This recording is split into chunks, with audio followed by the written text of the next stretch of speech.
身后的这户人家总共有2栋木房子，每栋有3间，加上一个厢房，占地面积挺宽的，将近有500多平。这边到县城只有2-3公里左右。这2栋房子呢，房主都已经不要了，告诉我说将近是500左右一个月，相当于就可以拿下整个2栋房子了。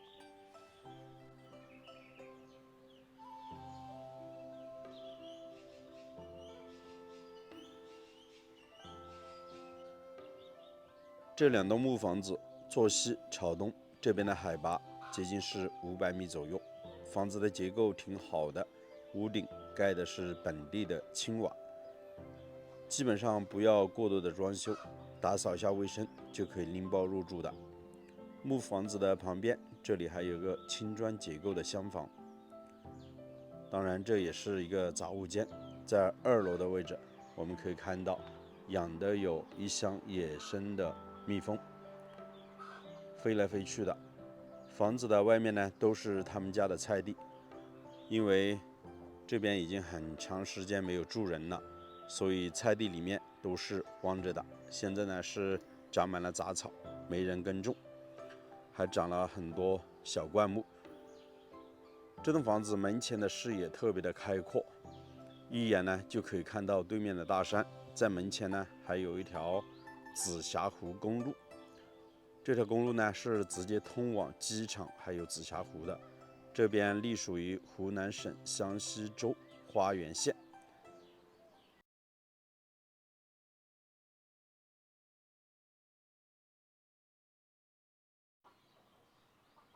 在门前的位置还有几棵大树，有3棵梨子树，这边还有棵柿子树，长得很高，将近有20多米，结满了柿子。这边是梨树。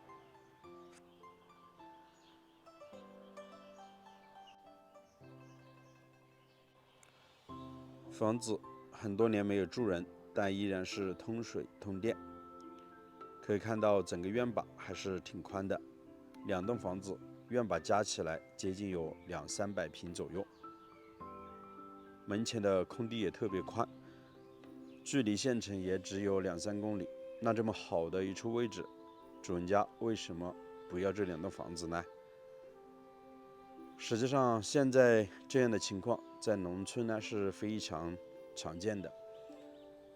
老人老去以后，年轻人要在外面呢上班工作，然后小孩子要在城里面读书，所以这样的房子基本上老一辈过世了之后，年轻人都不会再要了。回过头来想到农村重新建房养老，可能这是很多年以后的事情了。现在到打拼的年纪，很多人呢还是选择到城里面去工作上班。其实在农村挺安静的，但是呢最大的一个问题，在农村是赚不到钱。每年呢种点庄稼，可能一家人的生活开支还是够，但是说小孩子要读书，然后要想更好的一个生活条件，在农村是完全达不到的。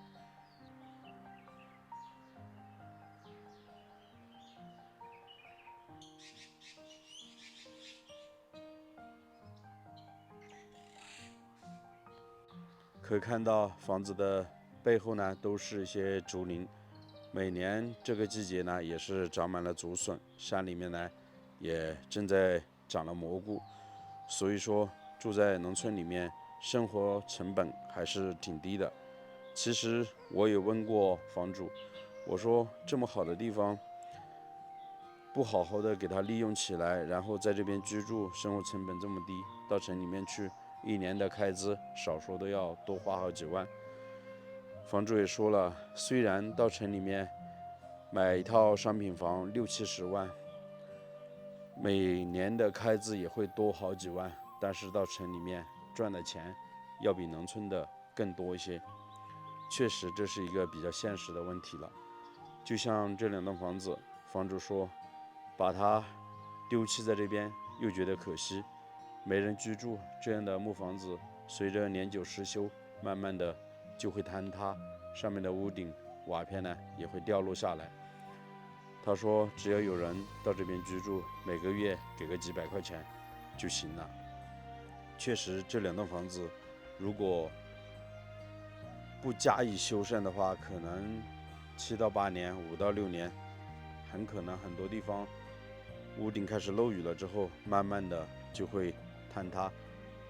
好在现在的结构还是挺好的，外墙呢都是用实木做装修，看起来颜色比较深，重新打磨上一下油漆，这样的木房子住在里面还是挺舒适的。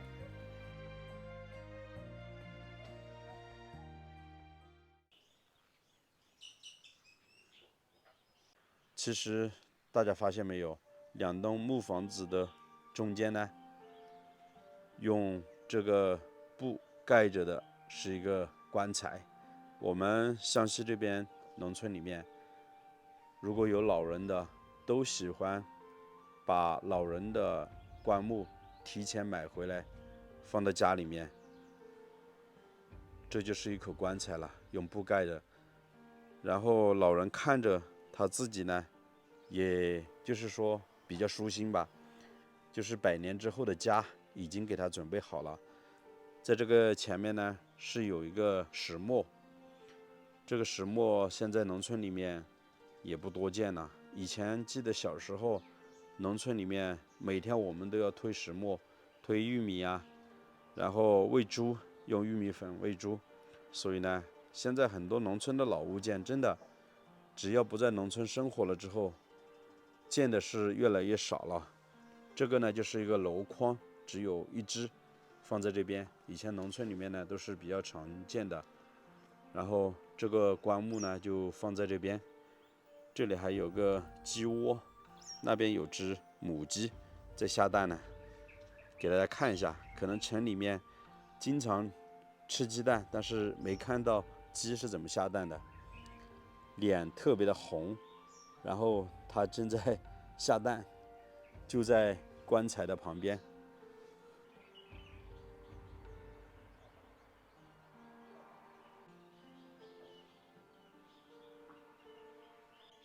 大家喜欢这样的农村小院吗？500一个月拿下这2栋房子，大家觉得贵不贵呢？